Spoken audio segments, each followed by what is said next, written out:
Vice President Kamala Harris held her first campaign event as a presidential candidate in Wisconsin on Tuesday. She thanked President Biden for his endorsement and touted fundraising efforts so far. Let's listen. We just had some breaking news. We just had the best 24 hours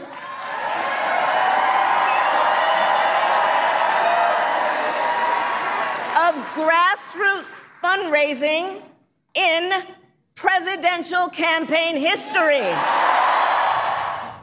With just under a month until the Democratic National Convention and a little over 100 days till the election, what is next for the Harris campaign? Our very own Rick Newman is here with the details. Rick, it's great to have you here. So obviously, Harris, they're talking about the record-breaking fundraising in under 24 hours for a candidate, but specifically there was this focus on the number of individual donations. Talk to me about what that means about the potential voter energy and sentiment around Harris heading to the polls in November. It tells you that individual voters are fired up to support Kamala Harris, and that the fundraising number, I believe, is now around $126 million raised in small dollar donations since she became the leading candidate for the Democrats and Biden stepped down.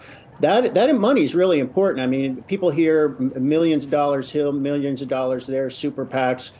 Some people donating, rich people donating $50 million and stuff like that. Those small dollar donations go straight to the presidential campaign. So the campaign itself can use it for all the nuts and bolts of getting out and winning votes. That means opening offices in every corner of every swing state.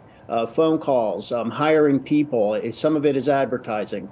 That is really important, and that's different from the super PAC funding, which doesn't. You can't really do all of those things. That's used for other things like running ads.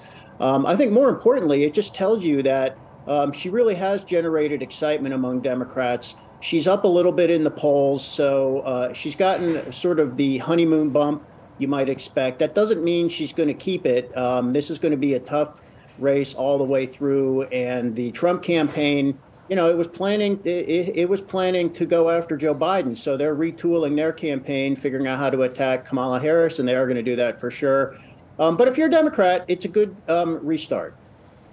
Rick, what do you think Kamala needs to focus on and the Harris campaign needs to focus on? Because you recently wrote about, yes, there is a lot of excitement surrounding Harris right now and ultimately a lot of backing. Clearly, we can see that by the donations. But inflation and the economy is still going to be a very sticky issue potentially here for Harris over the next couple of months.